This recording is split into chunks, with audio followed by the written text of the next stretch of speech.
Hello everyone, ৫,৯৯৯ টাকায় global মার্কেটে dynamic island সহ 90 হার্জের ফাস্ট রিফ্রেশ রেট থাকা 8 জিবি র্যাম ও 64 জিবি স্টোরেজ দিয়ে টেকনো নিয়ে আসলো তাদের নতুন আরও একটি স্মার্টফোন টেকনো পপ 8।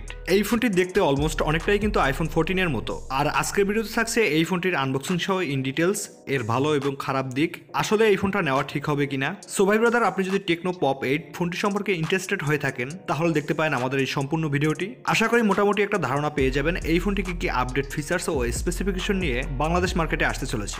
প্রথমে আনবক্সিং, হোয়াইট কালার বক্স।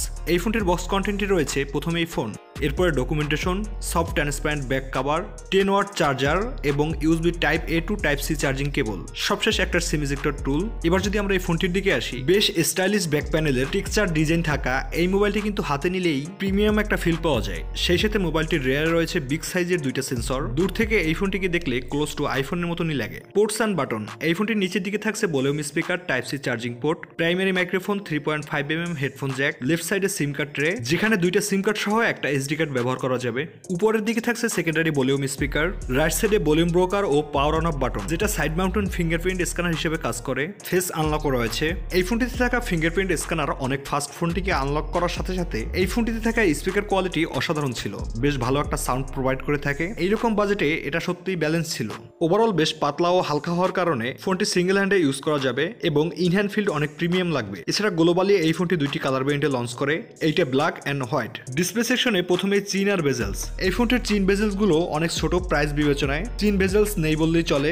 এর স্ক্রিন টু বডি রেশ 90.5, ডিসপ্লে সাইজ 6.56 ইঞ্চি, 90 হার্জের ফাস্ট রিফ্রেশ রেট সহ এইচডি প্লাস ডিসপ্লে। আর ডিসপ্লে উপর দিকে রয়েছে সিঙ্গেল পাঞ্চুয়াল যেটা ডাইনামিক আইল্যান্ড হিসেবে কাজ করে, যেখানে চার্জিং পার্সেন্ট সহ কল নোটিফিকেশন সবকিছুই দেখা যায়। সাধারণত এটাকে নোটিফিকেশন বার বললেই চলে।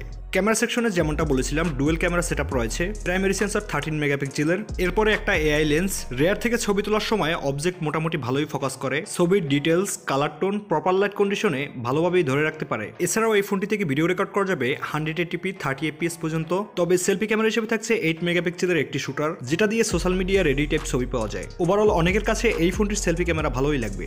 পারফরমেন্স, টেকনো পপ 8 ফোনটিতে রয়েছে ইউনিসক্স T606, একটা অক্টোকর প্রসেসর যেটা 12 ন্যানোমিটার আর্কিটেকচারে বিল্ড করা। এই ফোনটির অন্তত স্কোর ছিল 2,40,000-এর উপরে। এর ওয়াইএসে থাকছে ওয়াইএস 13 স্ক্রিন এবং আউট অফ দ্য বক্স থাকছে অ্যান্ড্রয়েড 13। এই ফোনটা থেকে PUBG গেমটা মিডিয়াম সেটিংসে মোটামুটি একটা পারফরমেন্স থাকবে, তবে সব থেকে বেটার হবে লো সেটিংসে। বেশ স্মুথ একটা পারফরমেন্স পাওয়া যায়, তবে ফোনটায় লং টাইম গেম প্লে করলে একটু হিটিং এর দেখা মিলে। এছাড়াও গ্লোবাল মার্কেটে এই ফোনটি একটি র্যাম ভেরিয়েন্টে লঞ্চ করে, 4GB 64GB। তো এর সাথে 4GB ভার্চুয়াল র্যামের সাপোর্ট দেওয়া হয়েছে। Total 8GB 64GB storage. এর RAM type LPDDR4X, storage type UFS 2.2।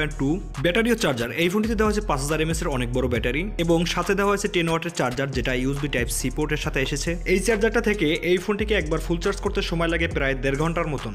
আর আমি মনে করি এই ফোনটা থেকে একজন মিনিমাম ইউজার অনায়াসেই 2 দিনের মতন ব্যাটারি ব্যাকআপ পেয়ে যাবে।